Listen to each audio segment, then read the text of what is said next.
Well, my big takeaway from all of this is a reminder of exactly how nascent this technology is, and that you have to be able to rationalize the use case of the problem you're trying to solve and make sure you're using the right tool for the problem. And there is no one size fits all, right? You Hmm. have to be figuring those pieces out, which is what makes this next article that we've alluded to here a few times so fascinating to me, because the latest buzzword, the latest hype is that, oh, we're already past all this agentic AI. We're not even going to talk about artificial general intelligence anymore, which was supposedly the big thing, AGI, where AI is as smart as a human. But we're going to go past that. We're going to talk about superintelligence. And Yes. I think our violator in chief on this one is Mark Zuckerberg of Meta, who is on an absolute spending spree, clearly indicating or acknowledging, I guess, vis-a-vis these actions that Llama has not lived up, and he doesn't feel like that they are doing what they need to do from an AI perspective. So he's been on this complete hiring binge of poaching some of the best AI minds in the business, which sort of begs a ancillary question: is like, can you buy your way into this market? But I think Hmm. it's interesting because it's ushered in this sort of new arms race of this rush to superintelligence. And I, for one, think it's just complete hogwash for all the reasons we just talked about. Hmm. That we are not even yet at a point where AI has any true understanding, where we haven't even cracked that code. That the entire concept of reasoning, as that first study or the second one we talked about pointed out, is somewhat suspect. And to me, I don't even believe we're anywhere near AGI, let alone quote unquote super intelligence. So I find this fascinating, and honestly, I don't really even understand it. I don't really understand, and he's not alone, by the way. I mean, Altman's talking about this. There's a bunch of folks talking about this rush to super intelligence. So either they know stuff that we don't, about what's really going on in their labs, and it's all mind blowing, or I don't know. I mean, what was your take on this whole super rise of super intelligence? Because it's really just the last couple of weeks that this has started hitting the mainstream. Yeah, I find both the superintelligence and AGI, artificial general intelligence discussions to be super strange, quite frankly, because I feel like when we're testing AI models and to figure out how smart they are, we test them in a kind of a structure that is very much like taking an advanced placement or international baccalaureate test, something you might take in high school, and it shows your capability to pass, say, an introductory college class in a particular topic.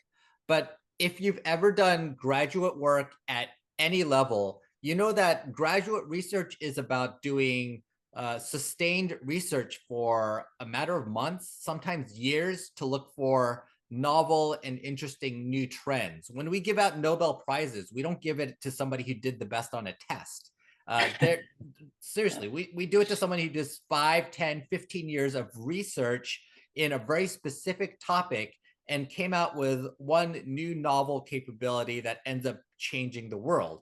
That's what we give Nobel Prizes to, and that's what we consider to be intelligence at a world-class level. It's not usually about doing one particular task at one particular time. It's always about doing something that fundamentally changes the way we see the world. And whether that's Michael Jordan in basketball, or creating CRISPR for DNA, or looking at quantum mechanics and quantum world in physics, those are the type, figuring out that stuff at a not new and novel way, that's what we consider genius. And I've seen zero evidence that AI models are able to do that kind of novel, game-changing thinking, although I they mean, yeah, scale a bunch of what we know like really well.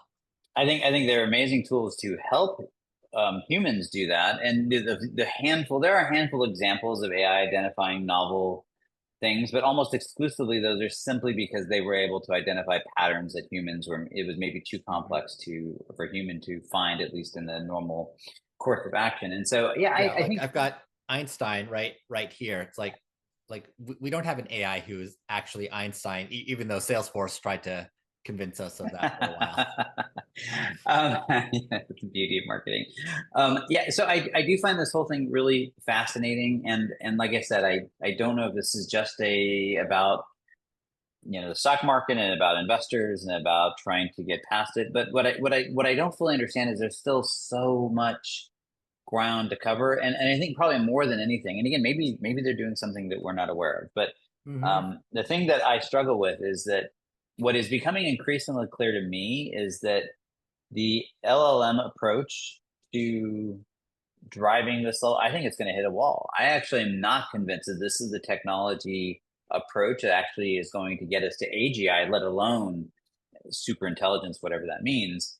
And so I think, to me, the big rush would be on what is that new approach, that new novel way of addressing this. And maybe it's an extension of LLMs, but as these other studies have just pointed out, the risk is that they are sort of they just kind of pull us back to average, right? They're not about this novel creation.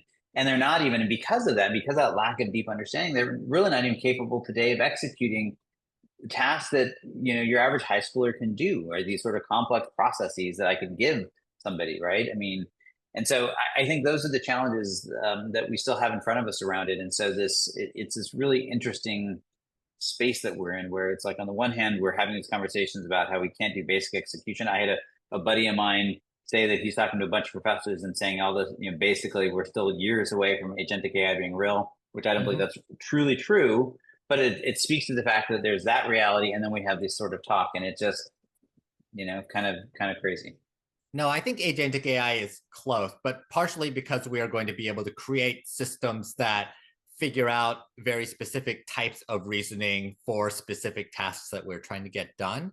But this goes way beyond what we can cover in the podcast. But when we think about our brains, our brains are basically working on a few watts of power. There are multiple specific systems that are that have been evolved over millions of years to do specific tasks extremely well, and things that go together, multiple layers of networking, like all of the, like a lot of that is just not being covered by large language models, and they're not intended to be, because large language models build things from scratch from these 4 or 5 character tokens that we use, and then we push them through parameters, and then we get these higher level logics that are kind of like the way we think, but not actually the way we think. And I think it's important for us to just realize, hey, we're doing all this stuff that is kind of imitating what brains do, but not quite.